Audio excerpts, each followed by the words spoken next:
Yeah, that's the other awkward thing here, because when you're quoting someone, if it continues on like this, then it kind of messes up the voice in your head that tells you who's saying what, right? She passed the summer of 1816 in the environs of Geneva. Then I would stop the quote there and just continue describing it as the writer.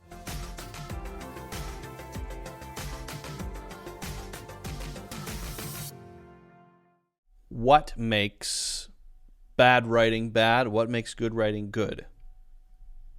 Well, that's not a simple question, or those are not simple questions. But generally speaking, it takes looking at good writing, examples of good writing, and looking at bad writing, examples of bad writing, and then kind of just getting a feeling for it over time.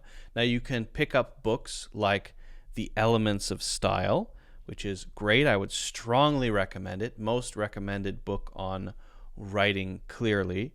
But I think what we can do now is take a quick look at a section of writing that I just found online, and we can see what about it isn't so great, right? There are some things wrong with it, some things simpler, some things more complicated. This won't be totally comprehensive, but I think these kinds of explorations can be a good way, a good sort of exercise to get a feel for better writing. Okay, so let's just read through it. I hate wet and rainy days. It rained a lot in 1816, a lot, like every day.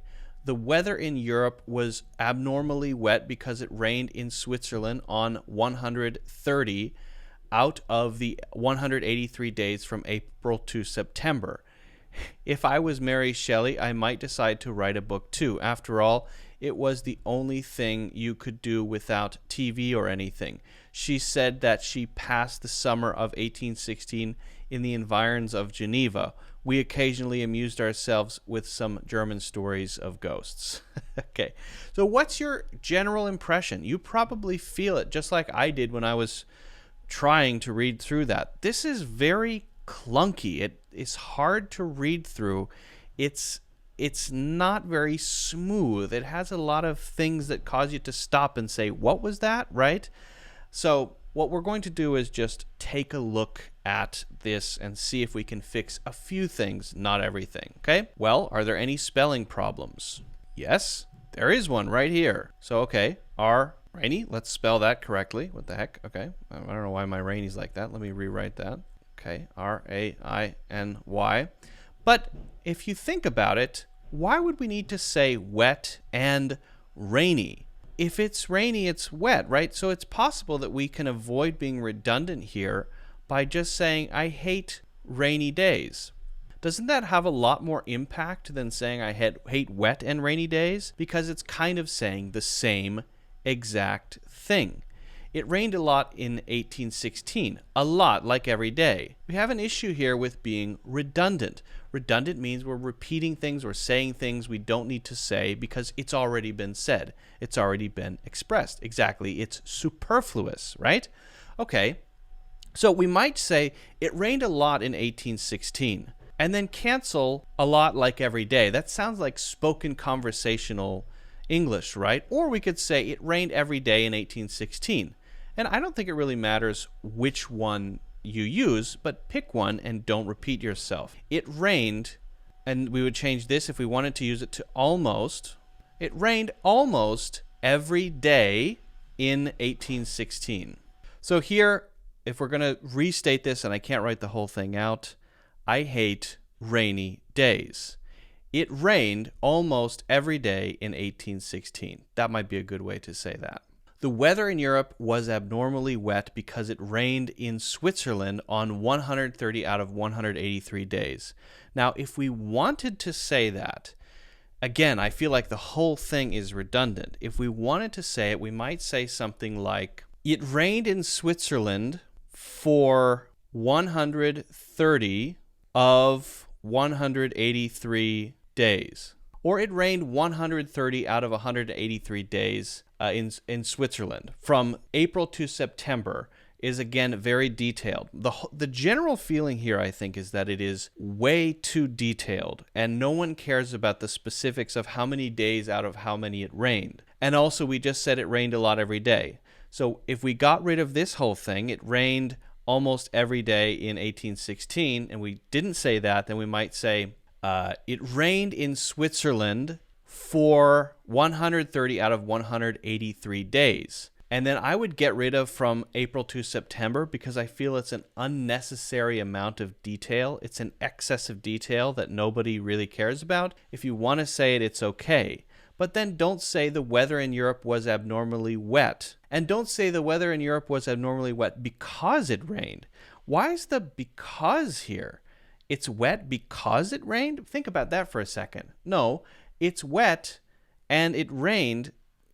That's not really a because relationship, is it? It is wet and it rained for 130 out of 183 days. The wetness, the abnormal wetness, and the amount it rained are the same thing. It's not that one is causing the other. So again, say either one. So the problem here is that you have it rained a lot here, and you have the weather was abnormally wet here, and because it rained in Switzerland on 130 out of 183 days here. We've said the same thing already many times, and this is a big problem. If I were going to write this, I would simply say this very beginning part here. It rained almost every day the middle of 1816, or it rained almost every day between April and September of 1816. That would be nice. It rained almost every day between April and September of 1816. And then we just get rid of all of this. I like that. Get rid of this abnormally wet. Again, we could focus on that if we want, but we're going to cut it out because it's just too redundant. And say, I hate rainy days. It rained almost every day between April and September of 1816. Great. Now, I would actually say I hate rainy days should go as well, because there's a weird jump from what I hate to suddenly talking about 1816, and that I feel is quite strange too. I also don't like that. Wait, why are we talking about what you hate, then suddenly jumping to 1816? A little confusing. We would need maybe the bigger picture, the broader context, but I would say it's all right to keep, but I would probably start with simply that it rained, or maybe a different beginning, like the thesis statement. Mary Shelley may have decided to write a book due to the bizarre weather in Switzerland at the time. I don't know, something like that. And then start talking about the rain a little bit. It just seems like a strange leap, talking about yourself and then the weather in 1816. If I was Mary Shelley, this should be instead if I were Mary Shelley. Basic mistake here. I might decide, and generally I might have decided to write a book too. So if we said that, that would be okay. It rained almost every day from April to September of 1816. If I were Mary Shelley, I might have decided to write a book too. That would be then okay. But might decide and was causes some confusion, so we just have to be careful about that. After all, it was the only, there are two N's here, that's a basic problem, it was the only thing you could do without TV or anything. This is a very sort of text message sentence. This does not sound like serious writing, right? This sounds like a text message. So let's get rid of after all. I don't really like that either. And just start. Sometimes you just start. We don't need that beginning there. It was the only thing you could do without TV or anything. What they're trying to say is because back then in 1816 there was no TV, but it sounds like the way that it's written is that Mary Shelley didn't have a TV or anything. And this or anything here is very sort of spoken English. So what is the or anything supposed to be talking about? What do you mean or anything? right? Chicken curry, what is the anything? So it's not specific. If you're not being specific, then you don't need it, okay? After all, it was the only thing you could do without TV. Let's see, how would we rephrase that? If I were Mary Shelley, I might have decided to write a book too. And then I think I would just make a simple sentence. I would make a simple statement without saying TV, because there wasn't TV to watch, so it's a little weird. There wasn't much else to do. There wasn't much else to do. Yeah, that sounds better. Okay. It rained a lot. It rained almost every day between April and September of 1816. If I were Mary Shelley, I might have decided to write a book too. There wasn't much else to do. Isn't that a lot simpler? Doesn't that sound a lot better? Okay, then we're mostly through the whole thing. So we've taken all of that mess of repetitive mess and we've just condensed it, crunched it down into the important stuff, and less is more. Often when it comes to writing, if you can be clear and not redundant, you're actually doing more because the image in the other person's mind, the reader's mind, clicks in and it's more clear and more real. Okay. Then she said that she, okay, there's an issue there, two she's, because you could just say, well, she said, you could say she twice there. Passed the summer of 1816 in the environs of Geneva. We occasionally amused ourselves with some German stories of ghosts. Okay, I don't have access to the whole thing, so I don't know why the writer here is using we, because now it feels like she's with Mary Shelley, so that's a little confusing. So I don't have the whole thing. I'm just looking at a little paragraph. In the environs of Geneva is awkward phrasing. This person is trying to use a big word. They don't know how to use it. The environs of this place. It's an awkward usage of environment, sort of like the atmosphere or surroundings of Geneva, Switzerland. So why do we have to say she said she passed the summer of 1816? Because if she said she did, then she did, unless she's lying. Did she lie?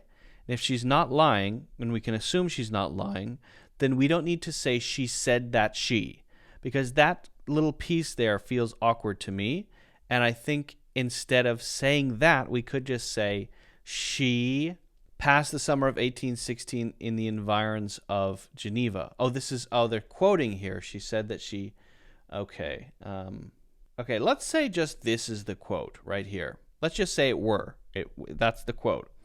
If we were going to do that, we would say, according to Shelley, comma, she, then the quote. That's how I would say it. According to Shelley, comma, she, quote, passed the summer of 1816 in the environs of Geneva. Now, because that's a quote, then we can no longer say that the environs is awkward, because we're talking about the language of 1816, and people talked back then in a different way than we talk today, and that's totally fine to say back then. It's just awkward to say today. So if we're talking about Mary Shelley speaking back then in 1816, she can say whatever she wants, and I can't criticize that. Okay, so let's say that's a quote. If this whole thing is a quote, then okay, that's fine. Actually, then the whole thing is a quote. But I have suspicions that can't be a quote, because would she say German stories of ghosts? Okay. Now I'm starting to suspect that this person is making up a quote from Mary Shelley. Let's just say that they are. Okay, we would say here, past the summer of 1816 in the environs of Geneva, we occasionally amused ourselves with some German, and then we would use ghosts as the adjective.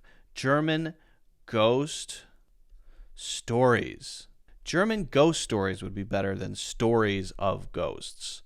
Unless, again, if it is a real quote, I apologize to Mary Shelley's ghost, but it sounds almost like a made-up quotation from Mary Shelley. I'm not sure. If this is made up, then I wouldn't use environs either. I would say she passed the summer of 1816 around Geneva or in Geneva, and occasionally amused. Yeah, that's the other awkward thing here, because when you're quoting someone, if it continues on like this, then it kind of messes up the voice in your head that tells you who's saying what, right? She passed the summer of 1816 in the environs of Geneva. Then I would stop the quote there and just continue describing it as the writer, because if I say it too long, we occasionally amuse ourselves. Then we have this we here that is Mary Shelley and other people who's with her, the other people with her in Geneva, Switzerland. And now I'm starting to lose the voice of the writer this early in the paragraph.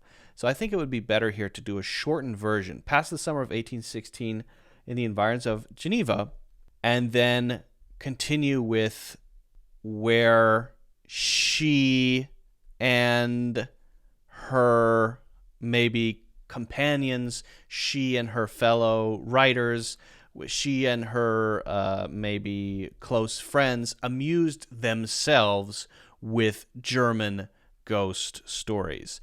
That would be more natural, because sometimes the extended quote right at the beginning can kind of get us confused and wrapped up in our heads and kind of forget who's talking, especially if you're at the beginning of writing something. You don't want to quote long pieces of text from someone else if you've just started talking about it. Later on, if you want to do that, that's generally fine, but that's a general recommendation. So this would be something like, I hate rainy days. You know what? I'm going to get rid of that too. It rained almost every day from April to September of 1816. If I were Mary Shelley, I might have decided to write a book too. There wasn't much else to do. Yeah. She passed the summer of 1816 in the environs of Geneva, where she and her close companions amused themselves with German ghost stories, and then it might continue. That sounds much better to me. This is an interesting exercise anytime you're looking at a piece of text, just to sort of go through it and see if you can find any redundancy, see if you can find any parts that are slow or awkward or clunky. And even if you don't have all the information, the activity, the exercise of just playing with it is very useful to get you to think about what makes language clear and what makes language clunky and confusing. And I personally enjoy it. I do it a lot with my own writing, and when I find a chunk of text that just looks a little bit awkward. But if you have any questions about that, let me know.